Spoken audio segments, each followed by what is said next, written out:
Alright, so this is it, the big one. The one we've all been waiting for. CHONE of the 20th century.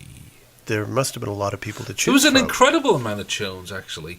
But there was one name that as soon as he popped into my head, I realised there could not possibly be another CHONE in this guy's league. I don't think there's anyone who came from the world of cinema who went on to defile humanity more than this despicable individual. I think of him as a prince amongst CHONEs, if not a king amongst CHONEs. Certainly, from a cinematic point of view, without question, CHONE of the century. All right. And you know that's a fucking CHONE. That's a like, big... like, basically, if I'm saying he's CHONE of the century, you'll at least meet me halfway and at least agree he's a huge CHONE.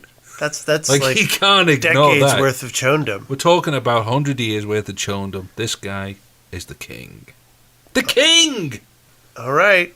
I've got it here in front of me. Let's get to the fucking results. Okay. So, the GLAZBALL Award for CHONE of the 20th century is Ronald Reagan. This kind of fumbling is the mark of a bachelor, and bachelors shouldn't have babies. Now, should they? Especially not a baby like Bonzo. Bedtime for Bonzo, starring Ronald Reagan, Diana Lynn, and Bonzo, that amazing chimp. Ronald Reagan. I mean, is there anybody else? I mean, from his hideous work as, what did he call himself? The Errol Flynn of the B-movies, or the James Stewart of the B-movies? He had some pathetic name for his work as an actor in a shitload of B-movies, sometimes with chimpanzees in there. Just that work alone would surely put him in the running for CHONE of the century. You wanted law and order in this town. You've got it. I'll shoot the first man who starts for those steps. But then he segued that. He segued that into, I mean, even if he'd have just stopped at this next phase, there's no question he would be deserving of the award. He must have sensed his limitations as an actor, though, because he sort of he could got read into... off a teleprompter, yeah. And he had a nice haircut. So that sent him into... Spokesperson for General Electric's, the world's largest weapons manufacturer. Corporate shill for one of the most destructive entities on planet Earth. Good evening. I am Ronald Reagan speaking for General Electric. Tonight from Hollywood, it is my pleasure to appear in a story entitled The Dark, Dark Hours. Young James Dean, one of the bright new actors in Hollywood, appears with me, and Constance Ford plays my wife on the General Electric Theater. And then he got involved with the... I heard he dabbled in politics. Well, he did, in the sense that he was the president of the Screen Actors Guild as well. Right, and heavily involved in the whole McCarthy witch hunts in Hollywood, the HUAC hearings. He was a big cheerleader King of the Rats. for naming names. Yeah. He was a fucking arsehole. I mean, it's amazing. We're just going from bad to worse. Or rather, from a CHONE perspective, he goes from strength to strength to strength, culminating in a spectacular career as dark imperialist overlord of the universe, a.k.a. President of the United States of America. Appropriate puppet. Like, he was an actor on a new level. He was an innovator in the merging of politics and show business. Now, we talked before about, U.S. democracy being a complete sham.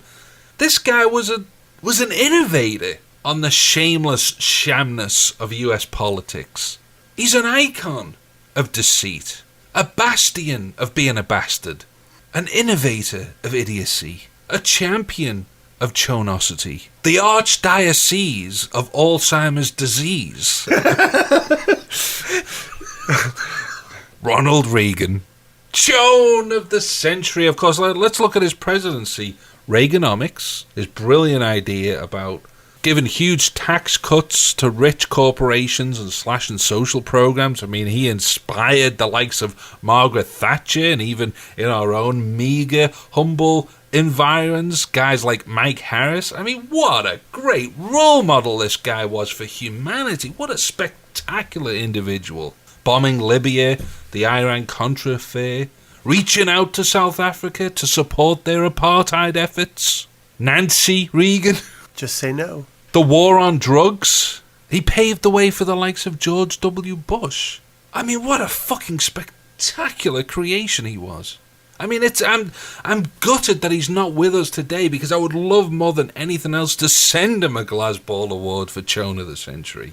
And now that I think about it, there's other guys that kind of pop up, like maybe Walt Disney's worth considering for a minute, but that's another story, that's another show, that's another time. Let's not worry about Walt Disney. Mickey Mouse, he's okay. Ronald Reagan, what the fuck did he do except hang out with a chimpanzee? That is a Chone's Chone.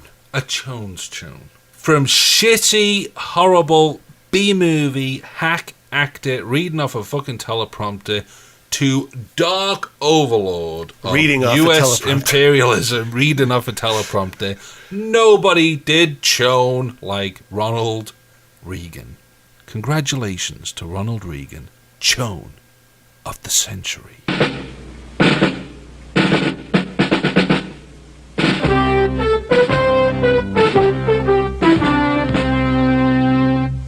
Good evening. Tonight, Nancy's joining me because the message this evening is not my message, but ours. From the early days of our administration, Nancy has been using marijuana on a daily basis. For 5 years, I've been traveling across the country, learning and listening, and one of the most hopeful signs I've seen is this new drug, crack.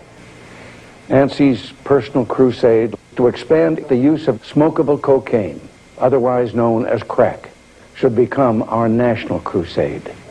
Say yes to drugs to the point of making others uncomfortable.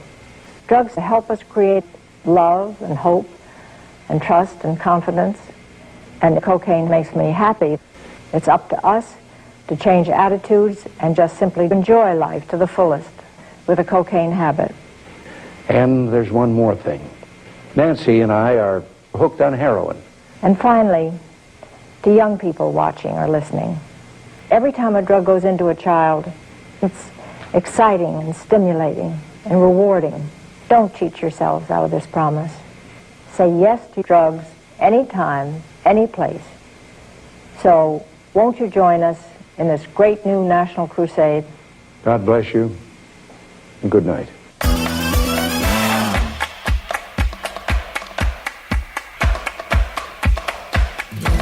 Alright, so that brings to an end another episode of Cinephobia Radio and the entire series known as The Zeros. And now that we've put not only the past decade, but the entire 20th century into perspective, we can stroll together through the next decade of cinema with a proper context and appreciation for everything that lisses our path, be it trash or treasure or both. So until next time, Viddy well, my brothers and sisters. Viddy well.